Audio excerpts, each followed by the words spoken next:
Do you know about the heartbreaking tragic life of Chuck Norris? What really happened? The unknown truth that you didn't know.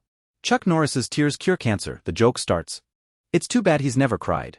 Hilarious, right?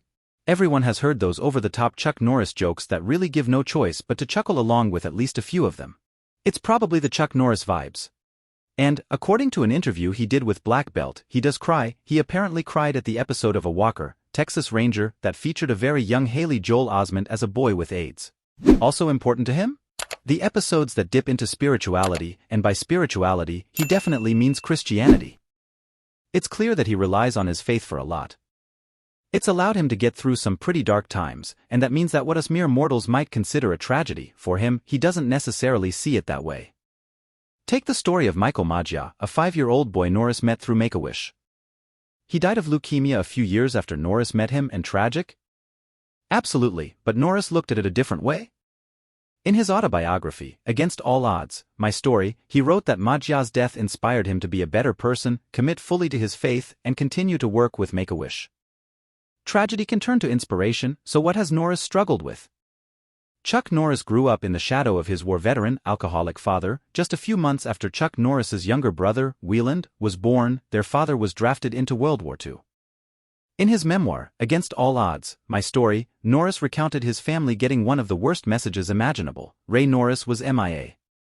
When he ultimately returned to the family, his time in the war weighed heavily on him and his alcohol addiction grew worse. Norris recalled some harrowing incidents, writing about his father threatening his mother, trying to get her to give him the $5 she'd put aside for food. When he was drunk, little things often sent him into a rage. If he heard the water running while he was suffering from a hangover, he would explode in an abusive tirade, roaring threats and expletives. While Mom tried to calm him down, Wieland and I hid in the bedroom, he wrote.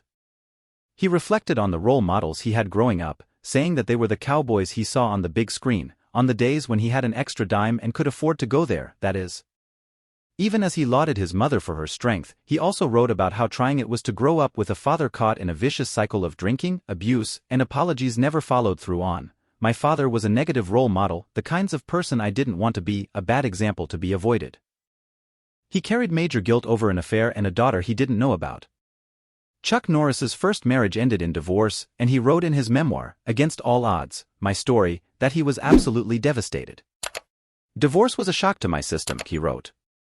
Besides the emotional issues of dealing with a sense of failure, I was suddenly thrown into a whole new lifestyle. All my life I had been accustomed to being taken care of and nurtured by strong, wonderful women.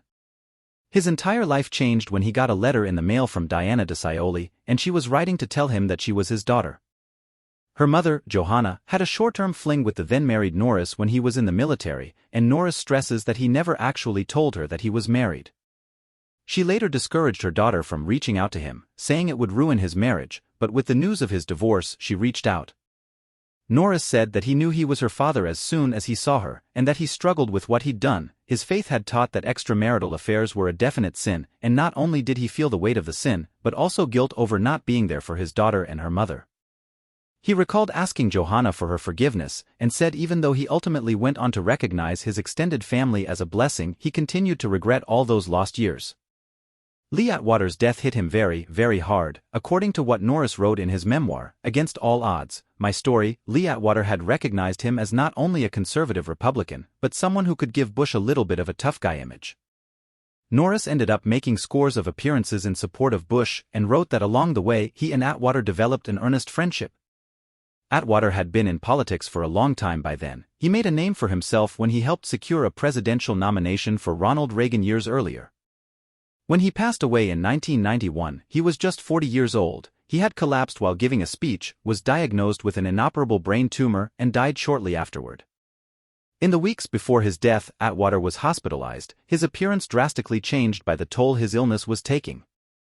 Norris wrote that he was one of a handful of people allowed to visit him, and when he did, he couldn't speak above a whisper. I kissed him on the forehead and I quickly left his hospital room, desperately struggling to hold back tears, Norris wrote. I made it as far as the car before I burst out crying. I sat behind the wheel and just wept and wept. He wrote that Atwater's death had hit him hard. It hit me that if a person such as Lee could be decimated so quickly, perhaps I was not invincible either. His wife suffered a devastating illness. By 2017, Chuck Norris's fans were beginning to notice that he had sort of stepped away from the limelight, and according to a statement he gave to the Washington Post, there was a heartbreaking reason for his absence. Over the past several years, my focus has been on his wife Gina's health. And now we are working together to speak out about the dangers of MRI contrast agents. Gina O'Kelly had undergone an MRI scan as a test for the possibility she would develop rheumatoid arthritis, and after the test, she experienced a laundry list of symptoms that included tremors, numbness, and difficulties putting thoughts and words together. In an interview with CBS, they said she found herself in the emergency room multiple times, in the hospital for months, and accumulated bills to the tune of $2 million. That included treatments to repair her central nervous system and trips to China for stem cell therapies. Norris recalled the fear, "There's nothing going on here, she's dying right in front of me here." He continued that it wasn't just about her, and that it was about the others who had been diagnosed with illnesses connected with gadolinium deposition disease. They initially filed a $10 million lawsuit against the companies manufacturing the dye that was blamed for her illness, but the lawsuit was voluntarily withdrawn and no settlement was arranged. So dear viewers, please like this video and subscribe our channel. Thanks for watching.